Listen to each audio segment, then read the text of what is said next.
Hey team, we're back again talking about the deadlift. Now that we have learned how to get into a proper position with the deadlift, we're going to be talking about how to max the deadlift now, so stay tuned.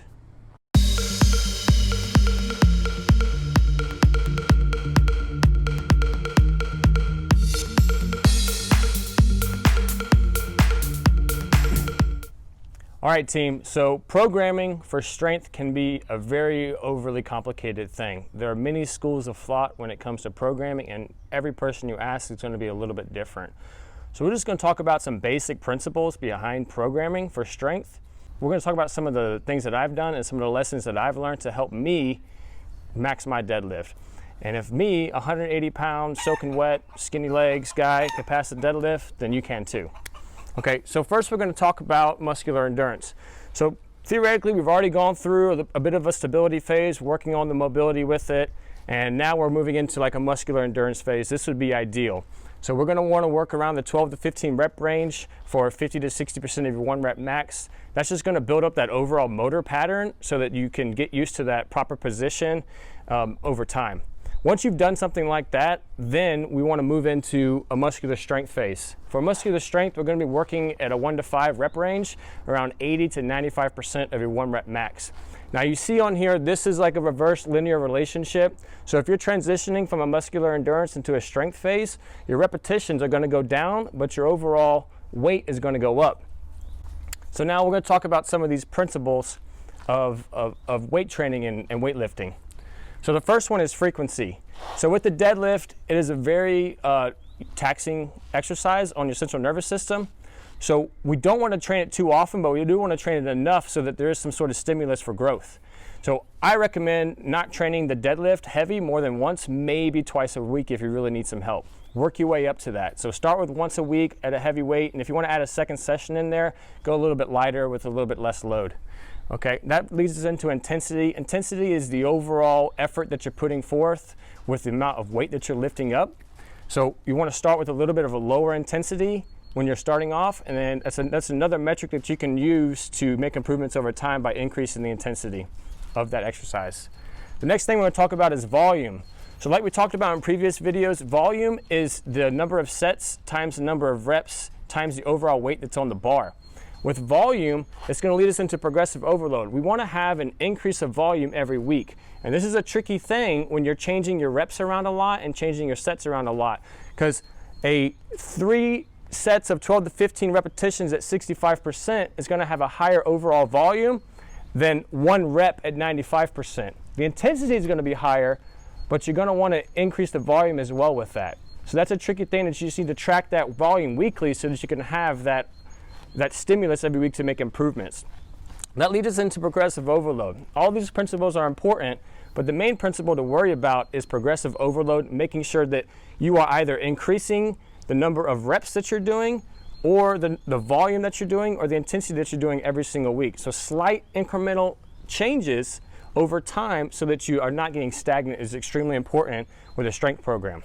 Okay, so now that we've talked about that, there are some exercises that you can do that is not as taxing on your central nervous system as the deadlift. But the squat is a wonderful exercise that has a lot of the similar patterns with the knee flexion and extension. So incorporating a squat into your program as well is going to have a lot of carryover with your deadlift. So do that once or twice a week as well.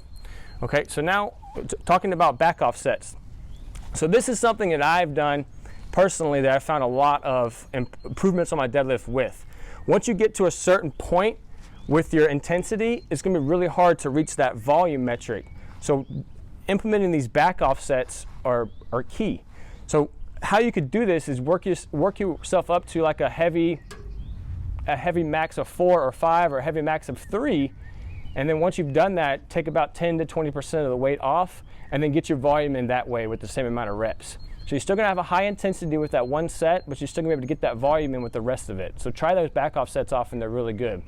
Now, don't forget about your core and your grip when you're working on the deadlift. The deadlift has a lot of these things involved in it, and a lot of problems we're seeing with people besides the mobility that we've already addressed is the grip strength. Once they get up to that heavy weight, they may be strong enough, but they don't have the grip strength to lift it up the ground for 3 repetitions. So follow me over here. We're going to run you through a circuit where we can work on our grip and core that has a lot of lateral transfer over to the deadlift. Let's go.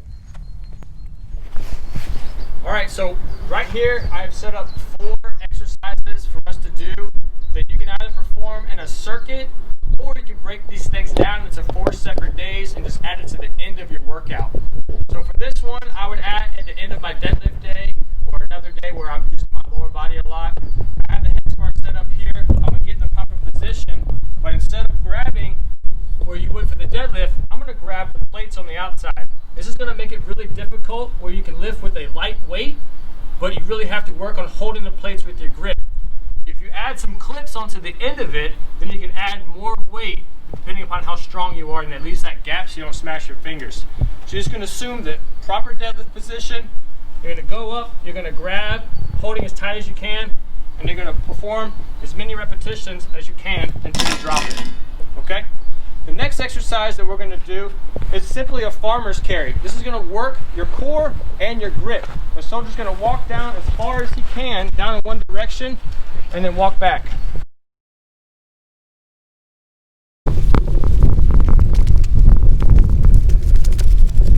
Alright, so the next exercise is going to be a snatch, grip, pull.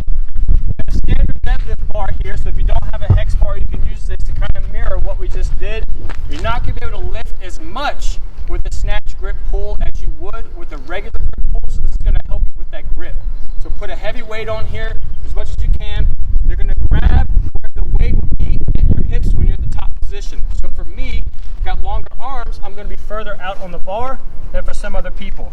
You're going to get into the proper deadlift position and then pull up, maintaining that grip for as many reps as you can.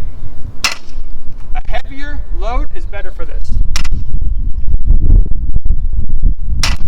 Okay, so the last exercise is going to be a single arm farmer's carry. This is really going to work your core. So with this one, you're going to grab one kettlebell that's pretty heavy. The goal of this is to try to maintain a upright position as tight as you can walking down.